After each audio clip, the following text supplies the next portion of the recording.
मात्र तुम्ही ज्या वेळेला स्वतः बीडला गेलात, मसाजोगमध्ये जाऊन अत्याचारित कुटुंबियांची भेट घेतलेली आहे, काय त्या ठिकाणी तुम्हाला अनुभवायला मिळालं? खरं तर मी 2 ठिकाणी आज गेले होते. मी परळीलाही गेले होते. त्याच्यामुळे देशमुख आणि मुंडे कुटुंबांना मी भेटण्यासाठी आज बीडला गेले होते.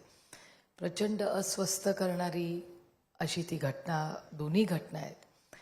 आणि त्या दोन्ही माऊली, त्यांचे अश्रू आणि त्यांच्यावर झालेला अन्याय जे प्रचंड अस्वस्थ करणार आहे की ज्या छत्रपतींच्या महाराष्ट्रात आपण आहोत, शाहू फुले आंबेडकरांच्या महाराष्ट्रात आहोत, त्या महाराष्ट्रामध्ये अशा घटना आज होत आहेत, हे धक्कादायक आहे.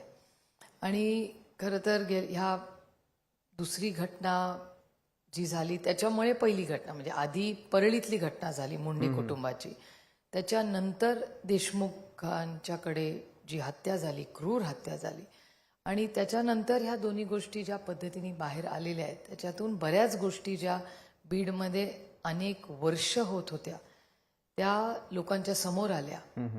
आणि मी खूप प्रांजळपणे हे म्हणते की माझी इच्छा होती की ह्याच्यात कुठलंही राजकारण येऊ नये. खरं.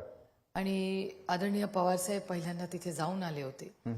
नंतर मी स्वतः परभणीला गेले आणि नंतर संदीप क्षीरसागर असतील, जितेंद्र आव्हाड असतील किंवा बजरंग अप्पा सोनवणे ज्यांनी पहिल्यांदा दिल्लीमध्ये हा मुद्दा मांडला, परभणी आणि बीडचा. आणि त्या काळामध्ये आम्हाला असं वाटत होतं की सगळे लीड करतायत, त्याच्यामुळे आपण त्यांना सपोर्टिंग म्हणून ते काम करावं. पण गेल्या काही दिवसामध्ये ज्या पद्धतीने बातम्या यायला लागल्या, मला एक अस्वस्थ वाटलं की अरे एवढं जर होतंय म्हणजे त्याच्यात हत्या, त्याच्यात खंडणी, त्याच्यात महिलांवर होणारे अत्याचार, त्याच्यानंतर भ्रष्टाचार, शेतकऱ्यांची झालेली फसवणूक, अजून काय पाहिजे या सरकारला? म्हणजे इतकं असंवेदनशील महाराष्ट्राचं सरकार मी खरंच आजपर्यंत पाहिलेलं आहे. आणि माझ्या देवेंद्रजींकडून जास्त अपेक्षा होत्या, कारण जरी आमचे राजकीय टोकाचे मतभेद असले तरी आज ते राज्याचे मुख्यमंत्री आहेत, एक सुसंस्कृत गृहस्थ आहेत. त्याच्यामुळे माझ्या त्यांच्याकडून खूप अपेक्षा होत्या की अशी कुठलीही घटना झालेली असताना त्यांच्याकडून मला अपेक्षा होती की ते एक स्ट्रॉंग ऍक्शन घेतील. आणि स्ट्रॉंग ऍक्शन म्हणजे जी व्यक्ती तुमच्या टीम मध्ये आहे, तुम्ही या राज्याचे मुख्यमंत्री आहात, त्या मंत्र्यावर म्हणजे कुठला, मला तुम्ही फक्त 2 मिनिटं विचारून सांगा कुठला गुन्हा करायचा राहिला आहे मला सांगा.